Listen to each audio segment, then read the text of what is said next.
전염력이 강한 변이와 실내 활동으로 인해 코비드-19 감염이 증가하고 있습니다. 그러나 우리 자신의 건강을 지키기 위해 취할 수 있는 조치가 있습니다. 백신과 부스터샷을 접종하세요. 증상이 있거나 여행 또는 모임 참석 시 코비드에 노출되었을 가능성이 있다면 검사를 받으세요. 백신을 접종했더라도 마스크를 쓰세요. 몸이 좋지 않은 경우 자택에 머무르십시오. NYC 확산을 막기 위해 앞으로 나아갑시다. 백신 접종소는 nyc.gov/covidvaccine에서 확인하실 수 있습니다.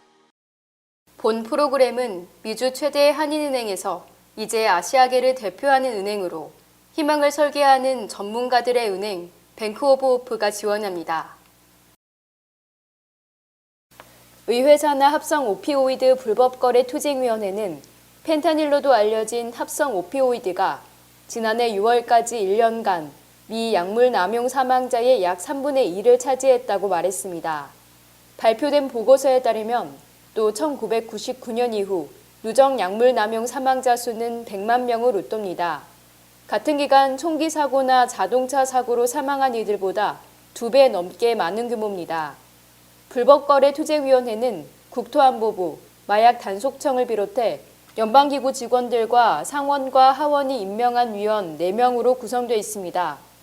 위원회는 보고서에서 2018년 백악관 경제자문위원회가 약물 남용 사망에 따른 경제적 비용을 6,960억 달러로 추산했지만 당시 연간 사망자 수는 지금의 3분의 2 수준에 불과했다고 지적했습니다.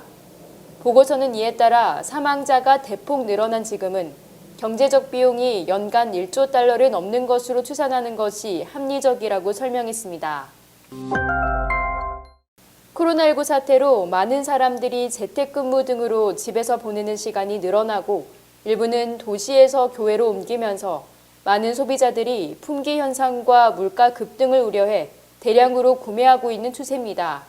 결과적으로 코스트코, BJS, 샘스클럽 등 대표적인 창고형 할인 매장들의 지난해 4분기 매출이 26.6% 급증했습니다.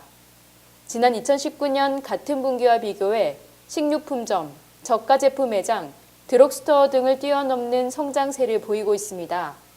시장 조사업체 IRI의 크리슈나 쿠마르 데이비는 코로나19가 완전히 사라지더라도 사람들이 재택근무에 익숙해졌고 하이브리드 근무가 계속되기 때문에 가정 내 소비가 늘어날 것으로 본다고 예상했습니다.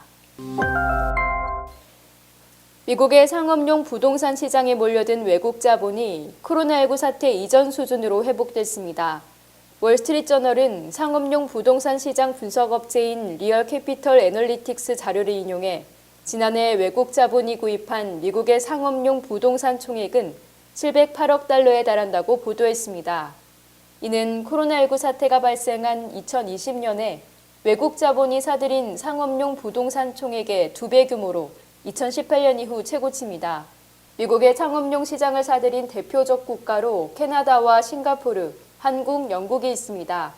한국의 경우 미국에 대한 투자는 2020년에는 3위입니다. 미국의 초저금리로 상업용 부동산에 투자를 늘렸기 때문입니다. 지난해 외국 자본이 사들인 상업용 부동산은 최근 미국 시장에서 인기가 높은 창고와 임대용 아파트, 제약사 등 특정 업체를 위한 사무실인 것으로 알려지고 있습니다. 월스트리트저널은 올해인 2022년에도 미국 내 상업부동산 투자는 늘어날 것으로 예상된다고 보도했습니다. 상무부는 지난해 무역 적자가 8,591억 달러를 기록했다고 밝혔습니다. 이는 2020년 무역 적자 6,767억 달러보다 27% 늘어난 것으로 사상 최대 규모입니다. 지난해 전체 수입은 3조 3,800억 달러로 사상 최대치를 기록했고 수출액은 2조 5,300억 달러로 팬데믹 이전 수준으로 회복됐습니다. 석유, 자동차, 식품, 휴대폰, 장난감, 마스크와 같은 의료용품 수입이 늘어난 것으로 나타났습니다.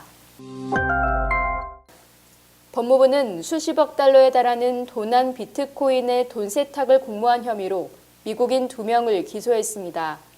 법무부는 뉴욕 맨해튼에 거주하는 일리아 리히텐슈타인과 그의 아내 헤더 모건을 11만 9,754개의 비트코인에 대한 돈 세탁 공모 혐의 등으로 기소했습니다.